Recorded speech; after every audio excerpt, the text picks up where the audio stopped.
The Oklahoma City Thunder got the 12th overall pick in the 2023 NBA Draft. Where do they go from here? What prospects should they target? Could they move up? We'll talk about it all on today's Locked On Thunder podcast.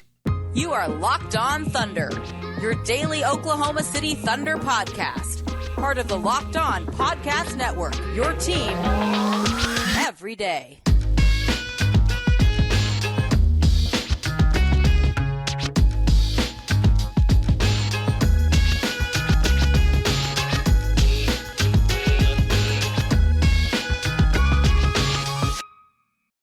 Let's get it going on the Locked On Thunder podcast, on the Locked On Podcast Network, your team every day. I am your host, media member, and editor-in-chief over at thunderousintentions.com, Ryland Styles. You can follow me on Twitter at Ryland_Styles. Follow the show on Twitter at LOThunderPod. Email the show, LOThunderPod@gmail.com. On today's show, we're going to dive into the Oklahoma City Thunder staying with the 12th overall pick. Where do the Thunder go from here? Can they trade up? Can they trade back? What's Sam Presti's recent track record? And how the lottery shaking out this way with Victor going to San Antonio impacts the Oklahoma City Thunder, who are some of the targets, both as prospects and as trade partners. So the Thunder stay at pick number 12. Thank you so much for making us your first listen every single morning, every single day. We're here for you, talking Thunder basketball. Subscribe for free across all podcasting platforms so you never miss an episode. The Thunder stay at pick 12. This was the most likely outcome for the Thunder, for their first round pick to be at pick 12.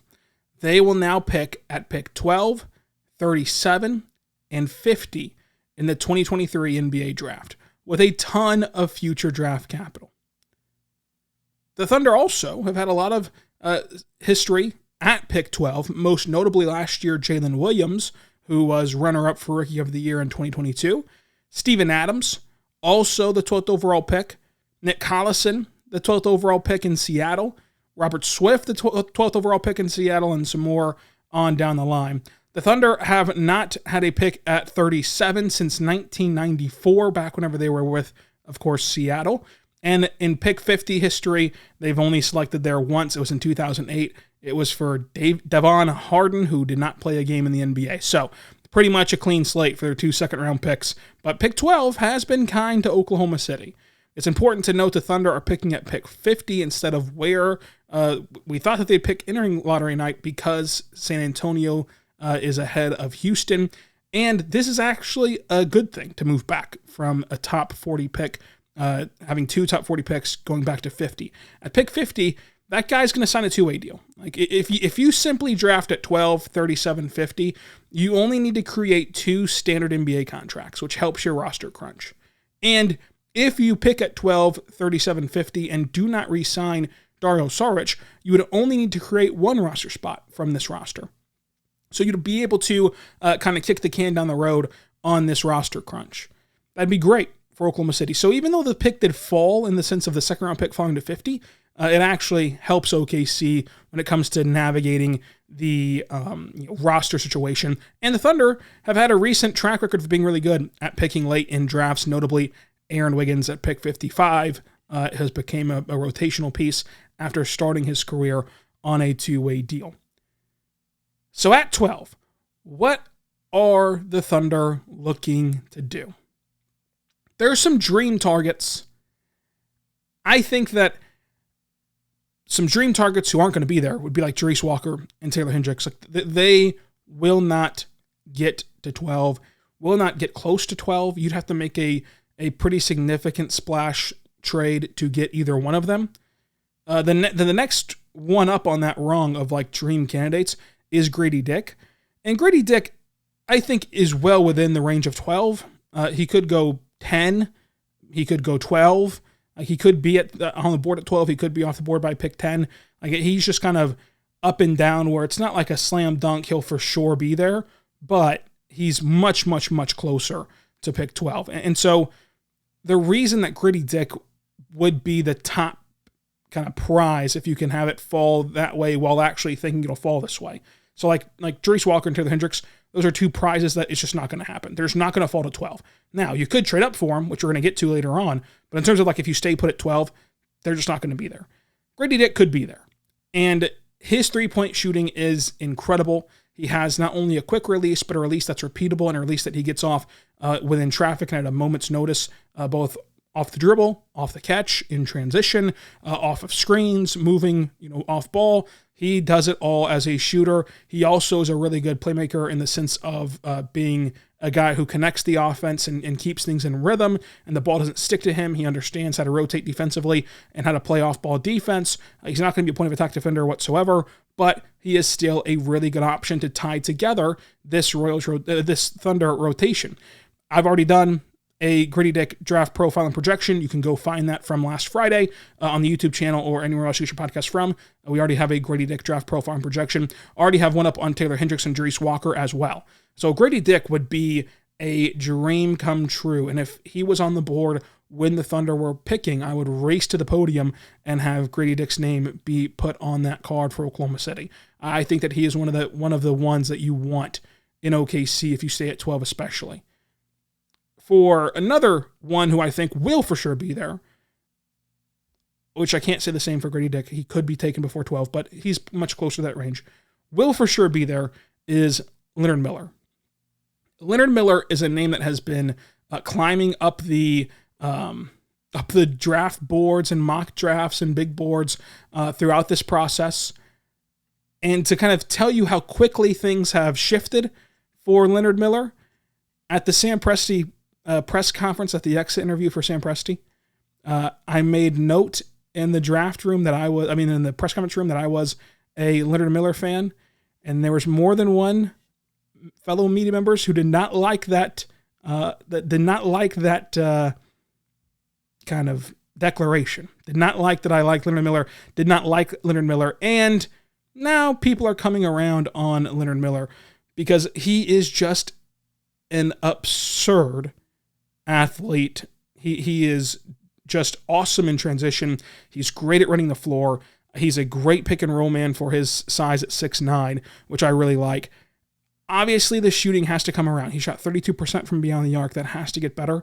But I think that he has the potential to be a solid three-point shooter. He's not going to be Isaiah Joe, but I also don't think that he'll be like a guy that you just totally ignore on the perimeter once he reaches his potential. So that is good when suggesting kind of what his ability to bring to the table is. I think that he can be an extraordinarily good defender if he wants to. He has the athleticism, the size, the strength, the abilities to switch, but he's got to be locked in. And when he is locked in, he's a scary good defender. In isolation, as a help-side defender, he is a scary good defender when he is locked in. But you've got to get that effort from him consistently. Plus, his scoring at the rim is awesome to see from Leonard Miller. So he does a lot of things extremely well, and we will do a draft profile extensively on Leonard Miller on Friday. So we'll save some of this for that. But I think that Leonard Miller will be there, and he will be a good option for the Thunder at 12, even though right now it might seem silly, or it might seem kind of weird or out of the norm. By the end of this combine, I think that Leonard Miller will be there at 12 pretty comfortably in terms of like big board power rankings of prospects. People will have him in that 12 range more comfortably here. And you've already seen guys like Sam Vecini, even KOC's mock draft after the lottery had the Thunder taking Leonard Miller, and a lot more places had that buzz as well. Kason Wallace is another guy that is like Grady Dick, where I could see Kason Wallace going top 10, but I could also see Kason Wallace being there at 12. I could see it go either way. And Wallace, I think, provides you that shooting with that defense, which makes him appealing for OKC specifically, because you're going to want his shooting. He shot 34% from three, and the Thunder, of course, pride themselves on defense, so that's very important for him. And then you have Kobe Buffkin, and he's been a late riser the second half of the draft cycle. He did really well at Michigan. Late as the season progressed, he got better as the season went on as well. Bilal Coulibaly is a guy that we've talked about with Richard Stamen at Mavs Draft on Twitter that I really like for the Thunder in the sense of like an upside pick, but at 12, is that going to be premature? Is it going to be someone who's right on target at 12? Who knows? But he's just another name to throw out there. I think Anthony Black will be gone by 12, but if he somehow slides, then you take an upside swing on him. I think that Gigi Jackson is an extremely polarizing player, and he has that label of an immature guy and that label of needing to kind of coach out some of those bad habits that he has. But if you think you can do that, he has some untapped potential there as well. I wouldn't necessarily love it at 12, but he would be someone who's worth keeping an eye on. Reiner Pear is another guy worth keeping an eye on for OKC and has been since this cycle started. I also like Jordan Hawkins' shooting ability, but I'm not sure that he brings much else to the table for the Thunder. And then you have two more pipe dream situations where, like, what if Azar Thompson just does not dominate these pre-draft workouts and interviews and slips to 12? What would you do then? What if Cam Whitmore slips to like 10, and then would you pull the trigger on a trade, or like slips to 9 or 8, somewhere like that? Would you pull a trigger on a trade for Cam Whitmore? So that's where we're going to go with next. What are the trades? Both trading up and trading down, I think, is another option for OKC. What's been the recent trends for Sam Presti and why you should follow them closely. Plus, we're going to do our mock draft of the NBA draft lottery and talk about what each possibility means for Oklahoma City. But first, I want to say right now, but our good friends over at Bird Dogs, folks. Go to birddogs.com/LockedOnNBA. Use the code LockedOnNBA for a free tumbler with every purchase. It is awesome that Bird Dogs is our new sponsor. I'm wearing Bird Dog shorts right now. They're extremely comfortable, extremely versatile. You can wear one of these shorts. You can go out golfing. You can go on a date. You could go hang out with friends. You could go in a meeting, and they're even comfortable and fit right and stretchy enough to where you could go play a pickup game of basketball in these shorts. The same shorts that look professional enough to wear into a business meeting are comfortable enough to go play a pickup game of basketball in. It's versatile. It's the shorts of the summer. You're going to want to check them out today. And again, if you use our code, you're going to get this awesome tumbler, which they sent us as well right here. You can see it on YouTube. It's a great tumbler. I tell you, I made this big old cup of coffee whenever the lottery started. Still hot right now. I could take a drink of it right now as we record. Still hot. So it's awesome. Go check it out today. Go to birddogs.com/LockedOnNBA. And when you enter code LockedOnNBA, you're going to get thrown in a free custom Bird Dogs Yeti style tumbler with every order. So make sure that you check it out today. We're back on the Locked On Thunder podcast, on the Locked On Podcast Network, your team every day. Thank you so much for making us your first listen every single morning, every single day. We're here for you, talking Thunder basketball. Folks, subscribe on any podcasting platform that you listen on YouTube as well. And follow me on Twitter at Ryland_Styles, because the draft is heating up and we have it here for you. It's going to be a lot of fun to talk draft.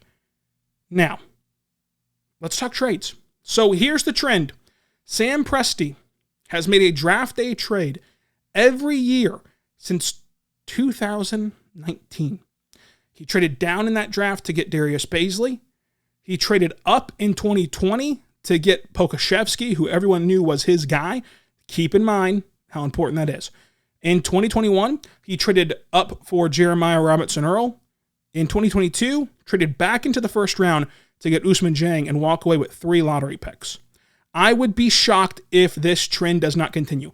I would be shocked if the Thunder do not make some form of a draft day trade when the draft happens this year.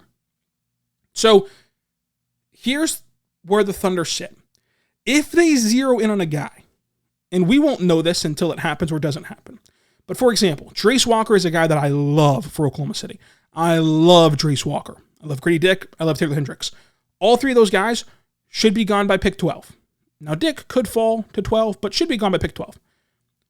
If Sam Presti agrees that those guys particularly fit Oklahoma City so well, then you should absolutely trade up for them, and he's shown he will do that when he circles a guy on the docket like Aleksej Pokashevsky. And so here are some options I think are interesting. The first and foremost option is the Utah Jazz. The Utah Jazz are picking at 9. For Utah, they enter next year in this kind of strange place where they were fine this year, competitive this year, and they would argue that they punted at the end of the year or else they would have made the play-in. I'd say that they were already slipping out of the play-in and then they punted, so like it's kind of semantics there. But they owe the Thunder their first-round pick, top 10 protected.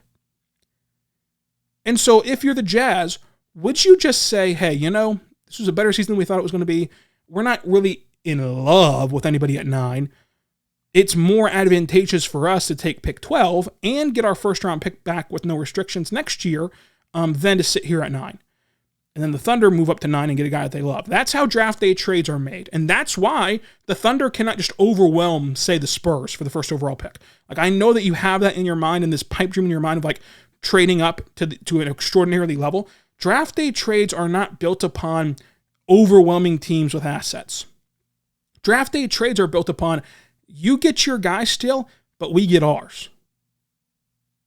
Atlanta and Dallas. Atlanta wanted Trae Young. You can't take Trae Young, at 3. You can take him at 5, though. So, Mavs wanted Luka.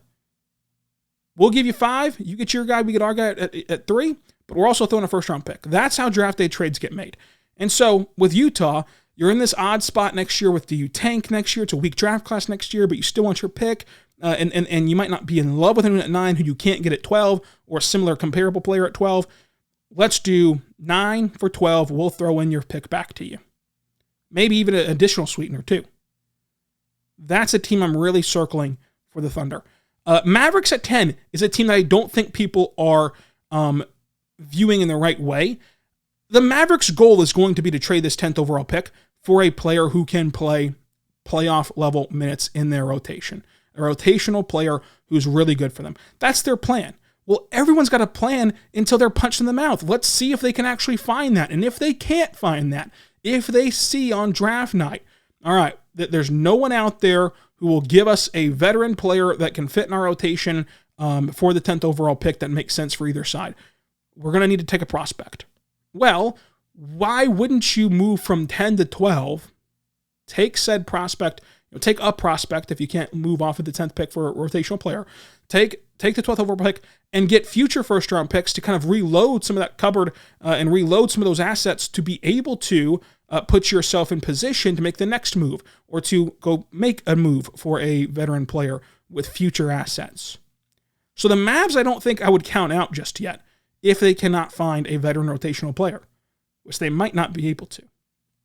Here's where things get fun. These next 3 ones are really fun. These next 3 ones are really the kind of la-la land expectation.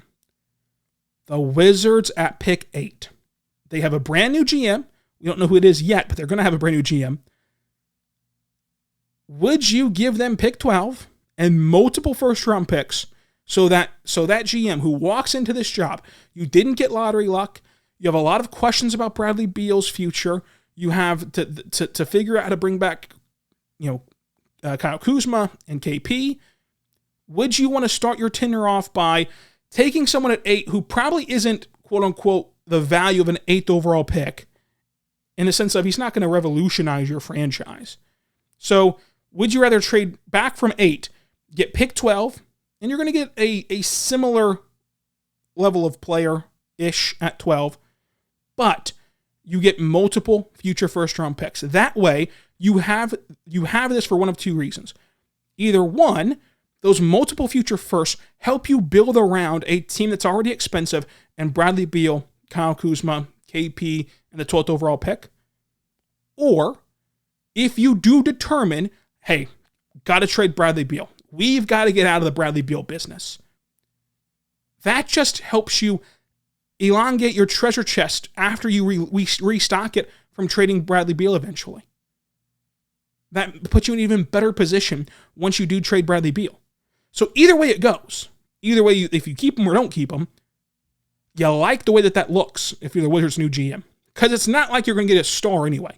It's not like you're passing up a star for the 12th pick. You're passing up a maybe high-level starter for the 12th pick, but also multiple future firsts to help make your life easier and your job easier. So could Sam Presti take advantage of a new GM situation in Washington? Then you have Houston at 4. I think that Houston says no because as you saw on Monday, if you listened to our draft profile and projection on the Thompson twins, I really like Amen Thompson. I really like his upside. So if you're the Rockets at 4, I think you just stay at 4, take Amen, and hope for the best.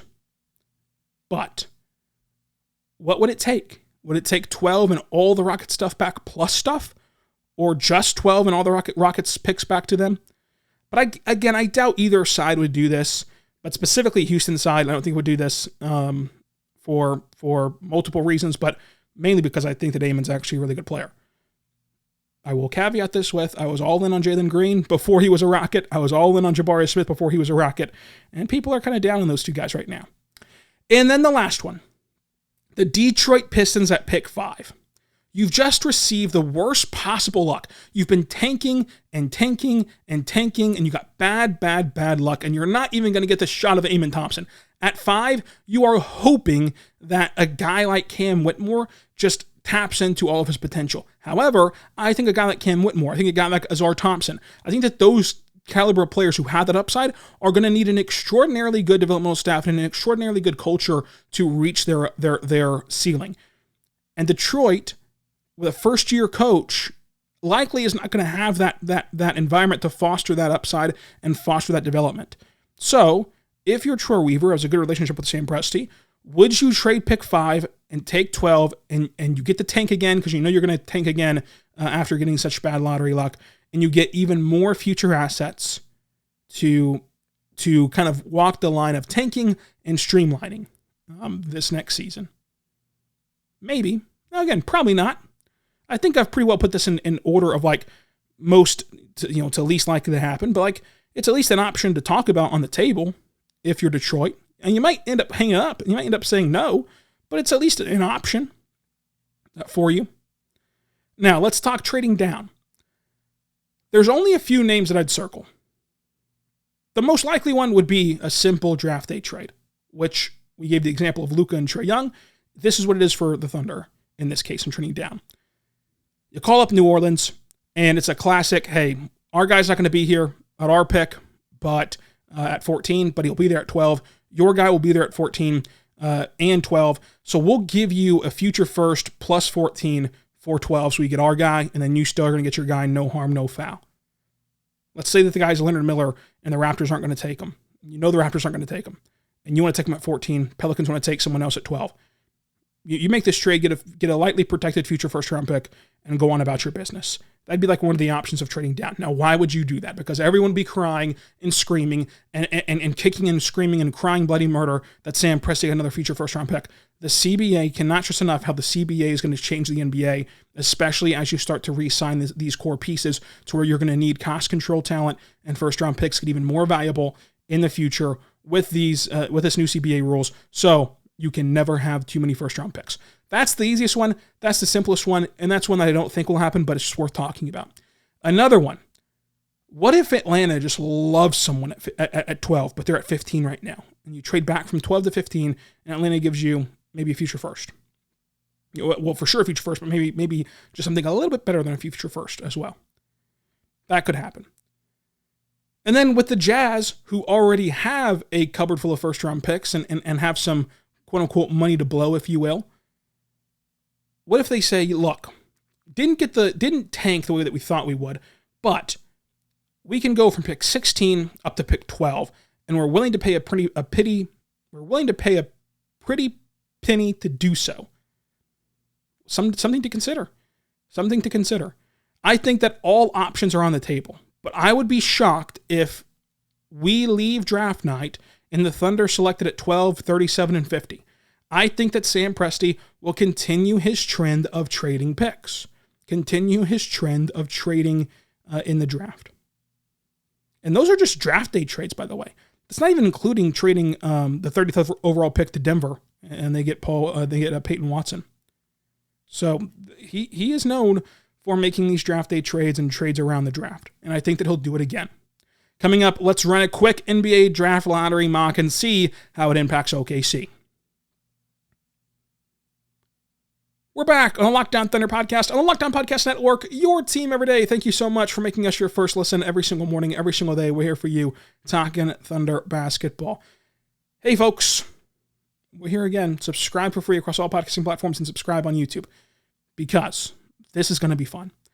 Not only will we have our Leonard Miller draft profile on Friday, Thursday, tomorrow, we're talking to Derek Parker from Draft Digest about the NBA draft.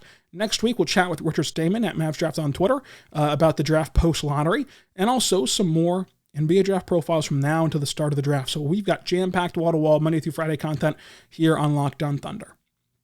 Here it is, the NBA draft lottery order. Spurs, Hornets, Blazers, Rockets, Pistons, Magic, Pacers, Wizards, Jazz, Mavs. Then you have Magic, Thunder, Raptors, Pelicans.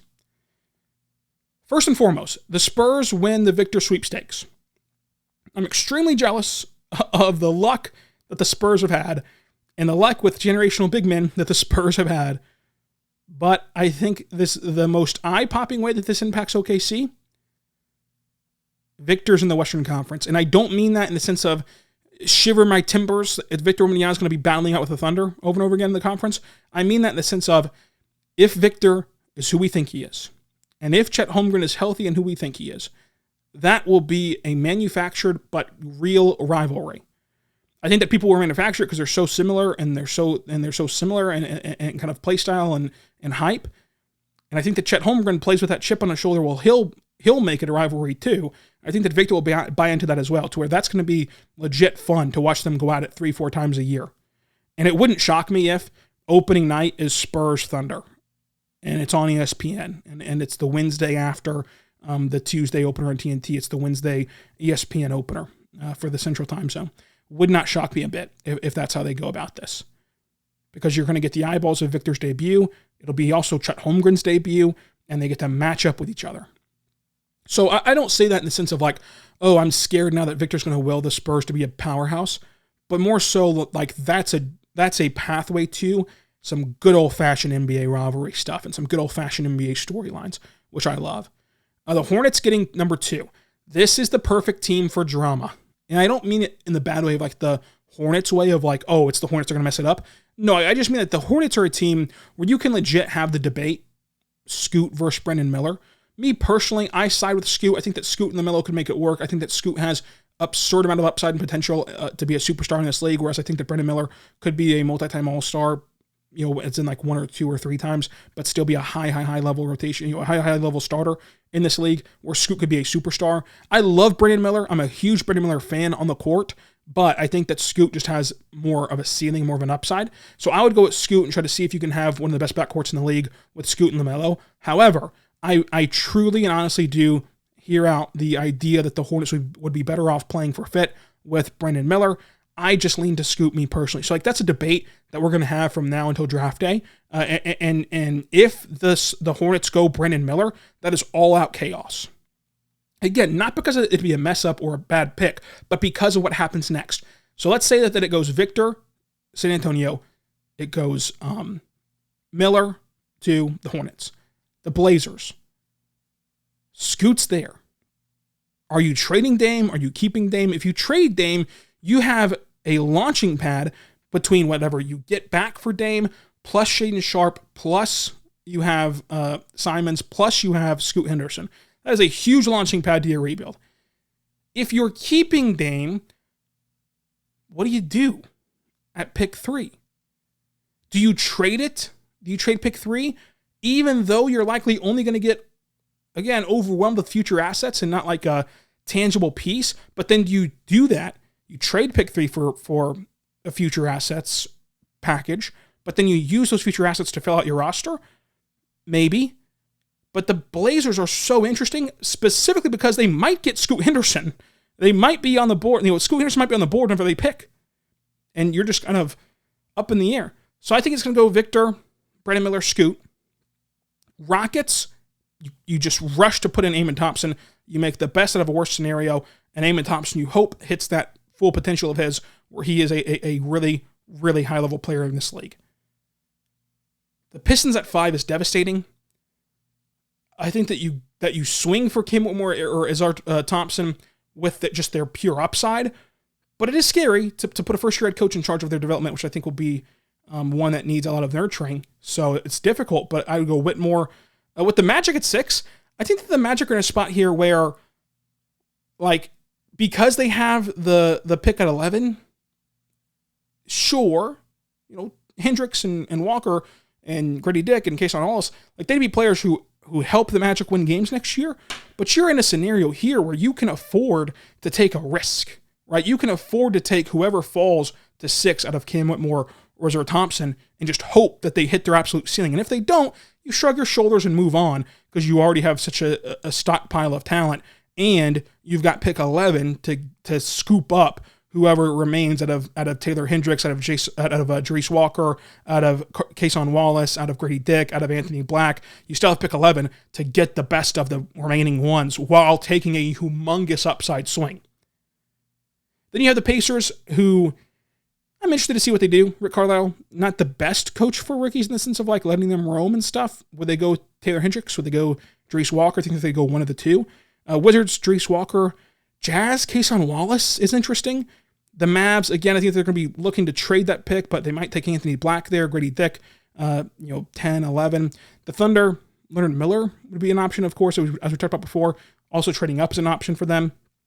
And then the Raptors and the Pelicans. I could see the Raptors being big Leonard Miller fans. I could see the Raptors being big Kobe Buffkin fans.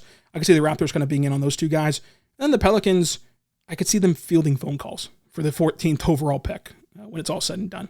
But again, it's going to be a lot of fun. Let me know your reaction to the Thunder getting the 12th overall pick, because tomorrow we'll talk with Derek Parker of DraftDigest.com. We'll talk Leonard Miller draft profile on Friday. And then next week, we'll do it all over again. So subscribe anywhere you get your podcast from, including on YouTube. Follow the show on Twitter at @HelloThunderPod. Follow me on Twitter at Rylan_Styles. And until tomorrow, be good and be good to one another.